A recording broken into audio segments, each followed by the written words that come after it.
Welcome to your Duelist Masterclass Guide. I'll be your host JB, and in today's video I'll be explaining exactly how to get the most out of this class. This is the first of a series of videos tailored towards new players and are intended for use across the entire main story of the game, aiding you on your adventure throughout Mira. As such, no endgame builds will be discussed within this video, so please be patient for other guides which will be released within the near future. As always, if you enjoy this content and find it useful, please consider hitting that subscribe button and notification bell, as it's free and it helps me out a ton. With all that out of the way, let's get right into the guide.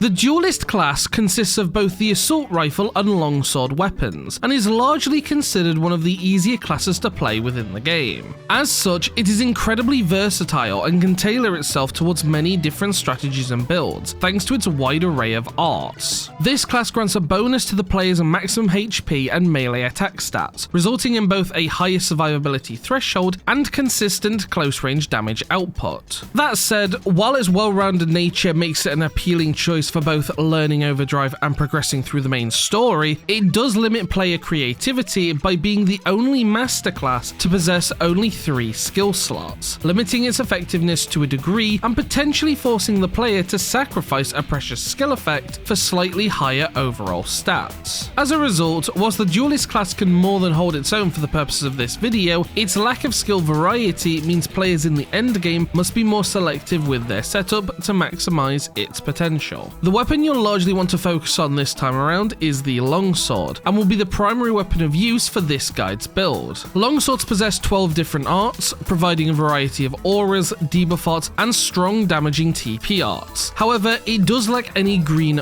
buff arts, and as such is not tailored to fill the support role. Additionally, the majority of arms manufacturers produce this weapon type, and as such, different models can be found with all of the game's attributes aside from beam. There also exists what I'll refer to as novelty versions of this weapon type, which can be obtained via defeating specific enemy tyrants or completing certain quests. Aside from some of these special cases, all longswords typically possess great TP generation, with a respectable auto attack cooldown sitting around the 2-second range. Overall, whilst no particular attribute or weapon model is superior to one another, I would gravitate towards either the ether, gravity, or thermal weapon models. Reason being that ether and gravity are the 2 hardest hitting attributes in the game, and the longsword possesses an important art which inflicts thermal resistance down, making enemies susceptible to this specific damage output. On the other hand, the assault rifle will function as your backup weapon in this case, and will largely be used for supporting the longsword. They possess 16 different arts across all categories, making them excellent to take the lead role or support a melee weapon like in this case. Assault rifles are also one of the only weapon types that can come in any attribute, making them incredibly flexible for different types of builds, allowing players to adapt their damage output to exploit enemy weaknesses more effectively. Special variants of this weapon type also exist, and all different models typically provide moderate TP generation, especially when equipped with ranged TP gain up augments, but I would always typically recommend going with a model with higher magazine capacities to maximize their output as much as possible. I would also avoid thermal variants this time around to prevent locking yourself into a specific attribute type, just in case you encounter enemies with exceptionally high thermal resistance or even the reflect trait.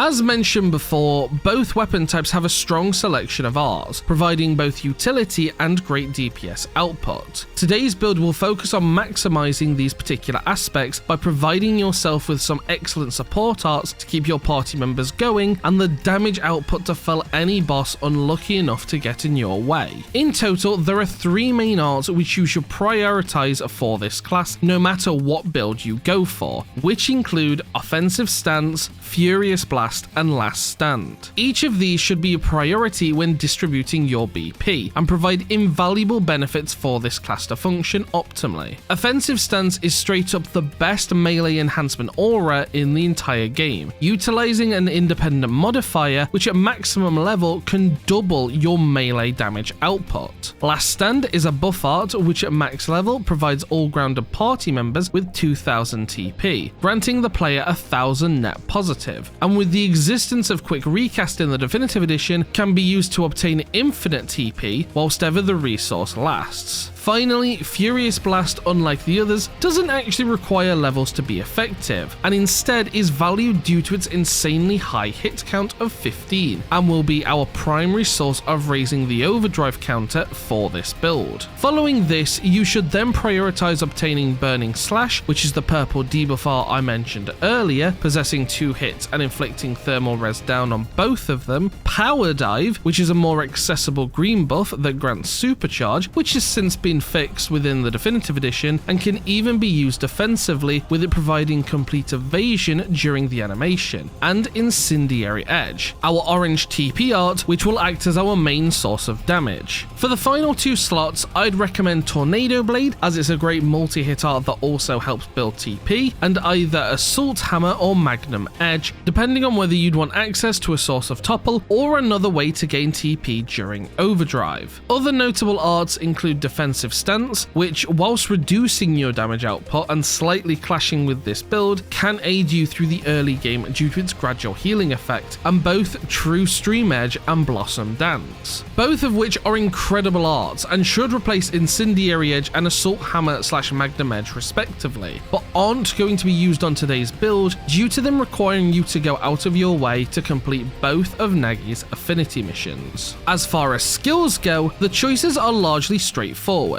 The first skill you should absolutely prioritize is Yamato Spirit, granting yourself additional TP whenever you use a melee weapon art, which is then doubled if Offensive Stance is activated. This is an excellent way to maintain a high TP output and keep overdrive going with ease, and all the while allowing you to throw off strong TP arts back to back. For our second skill, Unwavering Courage is an absolute must. A common misconception within the X community is that potential is the most important stat, but this is actually wrong. Well, only slightly wrong, as it is the second most important stat behind accuracy. All the potential in the world won't help if you can't hit the target, preventing you from doing damage and in overdrive building counter against stronger enemies, so try to prioritize a source of accuracy whenever possible. Lastly, you can realistically go with either Grand Procession or Mighty Muscle, depending on whether you'd like to lean further into a supporting role or DPS type of playstyle. Now, whilst Duelist itself only has 3 skill slots, the remaining masterclasses all possess 4, and as such, I would recommend picking one of the TP increase skills if available down the line, as TP is your bread and butter within this game and will open additional slots for traits in your gear if you can get a large bonus from here instead. Speaking of which, what sort of gear should you be running with this build? Ideally, in almost all cases, I would prioritize gear that provides you with increased TP capacity, as reaching as close to 6000 TP as possible should always be one of your goals, although in most cases, as little as 4000 TP can be more than enough. In terms of more specific pieces, there is a specific headpiece that you should unlock and obtain as early as possible, which is an eye patch. The earliest version of this can be obtained right out of the gates by completing a short quest received from Sati in between the Western Gate and the Administrative District, the reason being that it provides Appendage Crusher. To simplify as much as possible, Appendage Crusher is another independent modifier which reduces the hardness tier of an enemy appendage, the lower of which increases your damage further and vice versa, potentially reducing your damage to 15% of its normal value if on the highest hardness tier, or increasing your damage by 2.5 times if at the lowest. Either way, this is by far one of the most crucial traits and augments that you should be equipping whenever possible, so don't miss out on it.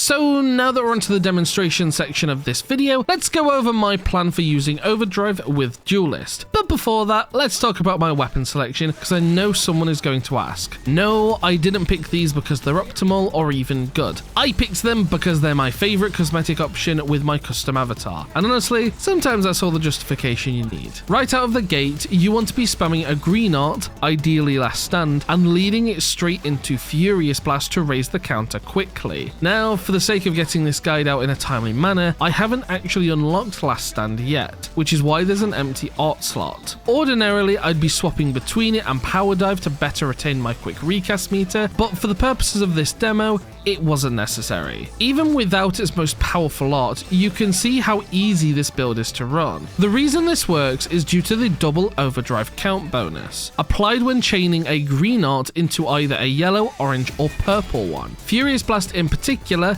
hits 15 times, resulting in 30 being added to the overdrive counter each rotation. Then once you've hit around 50 or so, go for your purple art, Burning Slash, to regain TP. For each hit of this art, you regain 10 TP multiplied by the current overdrive counter, and since Burning Slash has 2 hits, this bonus procs twice. Perform this successfully enough times and you should be able to reactivate overdrive for the first time, so congratulations. From here, you're ready to start wiping the enemy off the face of the map. Begin weaving in your offensive orange arts to ramp up damage, and activate offensive stance once you're in a safe enough situation with overdrive to not risk it ending. Remember to keep using Power Dive to grant supercharge right before activating Incendiary Edge, your strongest art, to squeeze out even more damage. If you can keep this rotation flowing smoothly, you'll maintain overdrive without needing to stress about TP generation or running out of time. Let's also take a second to talk about my art palette layout. Ideally, you want both a green and purple art towards the center. Purple because it's your main way of regaining TP to keep overdrive going, and a green art you can spam to extend the overdrive counter. Like with purple arts, each activation increases the overdrive duration by 0.05 seconds multiplied by the counter. The surrounding arts are also ordered in such a way that I can simply scroll through them in sequence, rather than wasting time jumping between different slots. You don't need to copy this layout exactly, but I highly recommend organizing your arts in a way that lets you rotate through them quickly without fumbling. Lastly, for this demonstration, aside from offensive stance, Power Dive, and Yamato Spirit, all arts and skills were only at level 2. That means when running this build for yourself throughout the main game, it'll be even more powerful. But I hope this serves as an effective demonstration to show that even in the early game, this class can be just as effective with overdrive in its arsenal, even for a complete beginner. My gear also wasn't anything special, mostly random junk that dropped from enemies whilst grinding for the purpose of making these videos. I was lucky enough to get a couple of TP up pieces, but even then, they aren't entirely necessary, just incredibly helpful when making your way through the game. But that does it for your masterclass guide on how to play and build the Duelist class. I hope that you found this video informative and that it helps you take the reins of Mira as you uncover all of its bounties. If it has helped you, I'd once again appreciate it if you'd consider clicking that subscribe button so you don't miss out on future guides within the masterclass series, and all of the other exciting Xenoblade Chronicles X Definitive Edition content that I plan to bring you all very soon. I thank you all for watching though, and I'll catch you in the next one. This is JB,